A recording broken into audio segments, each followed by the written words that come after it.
Hello students, कैसे हो आप सब। एक और conceptual interesting and challenging problem आप सबके लिए। First try to solve itself, उसके बाद आराम से इसका सॉल्यूशन आप देख सकते हो। ठीक है, एक बार जरूर खुद से जरूर ट्राई करना। ठीक है, ओके। तो सबसे पहले मैं आपको एक बात और बताना चाहता हूँ कि इस पे मैंने ऑलरेडी एक दिन पहले वीडियो अपलोड किया था सेम इसी क्वेश्चन का, लेकिन उसमें मैंने एक छोटा सा माइनर मिस्टेक किया था। वो भी मैंने क्या लिख दिया था, वेरिएबल को थोड़ा सा उल्टा लिख दिया था। उससे रिजल्ट पे कोई फर्क नहीं पड़ा था, रिजल्ट बिल्कुल सेम आया था। लेकिन गलती तो गलती है ना।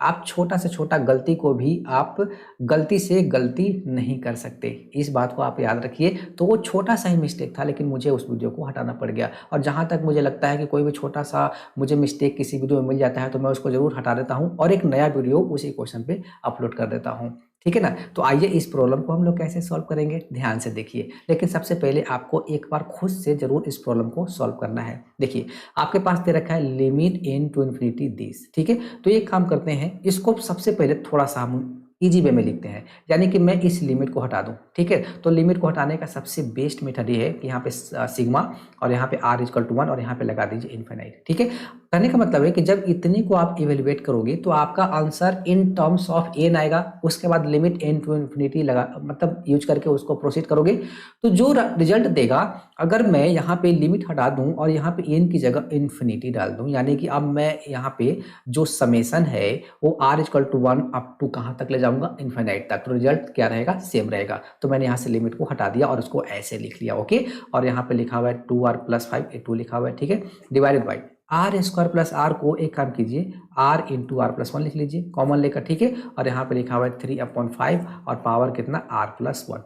ओके, अब यहाँ पे भी आपको दो बातों का ध्यान रखना है। फर्स्ट कि r इक्वल टू 1 मतलब ये सिग्मा है, और सिग्मा का मतलब क्या होता है, सम। तो हम r का वैल्यू डायरेक्ट यहाँ से 1 पुट करेंगे पहले, फिर प्लस, फिर r का वैल्यू 2 पुट करेंगे प्लस। मतलब डायरेक्टली वैल्यू पुट करके भी कभी कभी मेरा आंसर आ जाता है किसी किसी क्वेश्चन का, लेकिन आपको कभी कभी ये प्रॉब्लम क्रिएट करता है। तो हम लोग क्या करते हैं, जैसे ये देखो, ये जो गिवन है ना, ये क्या गिवन है, ये आपके पास गिवन है, ये आपके पास गिवन है nth टर्म, यानी कि जिसको हम लोग लास्ट टर्म बोलते हैं और जिसको जनरली हम लोग tn an से रिप्रेजेंट करते हैं। तो इसको हम दो पार्ट में ब्रेक करते हैं। ठीक है ना, लाइक वीएन मेथड। ओके, अब दो पार्ट में ब्रेक करने के लिए आपको सबसे पहले पकड़ना है ये वाले पार्ट को। ठीक है, यानी कि क्या लिखेंगे हम लोग, 2r प्लस 5 डिवाइडेड बाई कितना लिखा हुआ है, r इंटू आर प्लस 1। ठीक है, तो यहाँ पे अप्लाई क्या कर देंगे हम लोग, यहाँ पे अप्लाई कर देंगे हम लोग पार्शियल फ्रैक्शन, बस। ठीक है ना, पार्शियल फ्रैक्शन के थ्रू इसको पहले दो पार्ट में ब्रेक करेंगे। तो यहाँ पे लिखेंगे ए अपॉन, क्योंकि ए भी आर क्या है, लीनियर, और आर प्लस 1 भी क्या है, लीनियर। तो a upon r and then plus b upon में क्या लिखूंगा, आर प्लस 1। तो डायरेक्ट मैं यहाँ पे लिखूंगा 2r प्लस 5 इक्वल टू, जब यहाँ पे एलसीएम लूंगा तो यहाँ पे हो जाएगा a into are plus 1 and then plus कितना हो जाएगा, बी आर। डिनोमिनेटर दोनों जगह से उड़ गया। ठीक है, और इसको मैं फिलहाल 1 मान लेता हूँ। ओके, अब मुझे ए और बी क्या करना है, फाइंड आउट करना है। तो सबसे बेस्ट जो आपके पास मेथड है ई और बी फाइंड आउट करने का, वो ऐसा है कि देखो, आपको एक पार्ट में आपको बी को उड़ा दो। अब बी को उड़ाने के लिए दोनों साइड क्या पुट कर दो, R equal to 0। R equal to 0 put करोगे तो बी वाला पार्ट आपका हट जाएगा, मतलब बी ही हट जाएगा, डायरेक्ट आपका ए आंसर, मतलब डायरेक्ट आपका ए का वैल्यू आ जाएगा। तो यहाँ पे आर इक्वल टू 0 पुट करेंगे तो 2 into 0 plus 5 which is equal to, यहाँ पे ए और यहाँ पे हो जाएगा 0 प्लस 1 एंड ए कितना हो जाएगा मेरे पास, प्लस ये हो जाएगा मेरे पास 0। ठीक है, यानी कि ए का वैल्यू कितना आ गया, 5 आ गया। ओके, ठीक है, अब आपको ए निकल गया, अब आपको बी निकालना है, मतलब ए को आपको हटाना पड़ेगा। अब उसके लिए आर का वैल्यू क्या पुट कर दो, -1। देखो आर प्लस 1 है ना, तो आर की जगह क्या पुट कर देंगे, -1, यानी कि 2 इंटू -1 एंड देन यहाँ पे लिखेंगे plus 5 which is equal to, अब देखो ए और यहाँ पे लिखेंगे -1 प्लस 1 एंड देन प्लस कितना हो जाएगा, बी इंटू यहाँ पे आर का वैल्यू कितना है, -1। तो ये कितना हो गया मेरे पास, 3 इक्वल टू यहाँ पे हो जाएगा -b। सो हम डायरेक्ट लिख सकते हैं बी का वैल्यू कितना आ गया, -3। चलो बी भी निकल गया और ए भी निकल गया। तो हम अब 1 को लेते हैं। ठीक है ना, मैं यहाँ पे मेंशन करता हूँ from 1 to r plus 5 divided by r into are plus 1 which is equal to a. और ये कितना था, 5 अपॉन में क्या था, r माइनस कितना है लिखा हुआ, 3 डिवाइडेड बाई r प्लस 1। ठीक है ना, ए 3 है। ठीक है, आई थिंक यही गिवन था, बी अपॉन आर प्लस 1 और बी का वैल्यू -3, बिल्कुल करेक्ट। ठीक है, अब आ जाइए डायरेक्ट क्वेश्चन पे। जो क्वेश्चन हमें निकालना था, सिग्मा आर इक्वल टू 1, यहाँ पे क्या गिवन था, इनफाइनाइट, और ए वैल्यू गिवन था। मैं लिखता हूँ, देखो 2r plus 5 divided by R into are plus 1। ठीक है, और यहाँ पे लिखा हुआ है 3/5 एंड पावर क्या था, आर प्लस वन, यहाँ पे गिवन है आर प्लस वन। ठीक है, अब हम क्या करेंगे, आर इजकल टू वन, यहाँ पे इनफाइनाइट। अब देखो इतना को मैंने तो ब्रेक करके लिखा हुआ है, यानी कि लिखूंगा मैं 5/r एंड देन माइनस की 3 में कितना आर प्लस वन। ठीक है, और यहाँ पे लिख लेंगे 3/5 और यहाँ पे आर प्लस वन।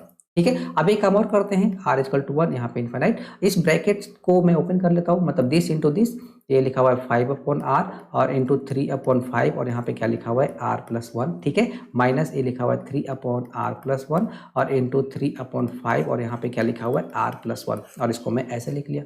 राइट, देखो अब ये कहीं ना कहीं वीएन मेथड की तरह काम करेगा। इसको दो पार्ट में ब्रेक करना था, मैंने कर लिया। तो देखो यहाँ पे क्या गिवन है आर, यहाँ पे क्या गिवन है आर प्लस वन। ठीक है, बट यहाँ पे आर प्लस वन है और यहाँ पे भी आर प्लस वन है, तो ये आर प्लस वन क्या कर रहा है, प्रॉब्लम क्रिएट कर रहा है। चलो इसको थोड़ा सा हम लोग सिंप्लीफाई करते हैं। This R equal to one, यहाँ पे इनफाइनाइट, एंड यहाँ पे क्या लिखा हुआ है 5/r, तो ये लिखा हुआ है 5 डिवाइडेड बाई कितना आर, ये 5 है। ठीक है ना, 5/r एंड इंटू, अब इसको क्या लिखूंगा मैं, तो 3/5, यहाँ पे लिख लूंगा 3/5 एंड इसका पावर r और इंटू यहाँ पे कर लूंगा 3/5। ठीक है, और बीच में आ गया minus, correct, minus 3/r plus one और इंटू यहाँ पे लिख लेंगे 3/5 एंड देन कितना r प्लस वन। ये पूरा हमने ऐसे लिख लिया। अब देखो 5 से 5 यहाँ पे क्या हो गया, कैंसिल आउट, यहाँ भी 3, यहाँ भी 3, 3 कॉमन लेके डायरेक्ट हम लोग सिग्मा से ही बाहर कर लेते हैं। ये लिखा हुआ है आर इजकल टू वन, यहाँ पे इनफाइनाइट, ये लिखा हुआ है 1/r और इंटू यहाँ पे लिखा हुआ है 3/5 और पावर कितना r। ठीक है,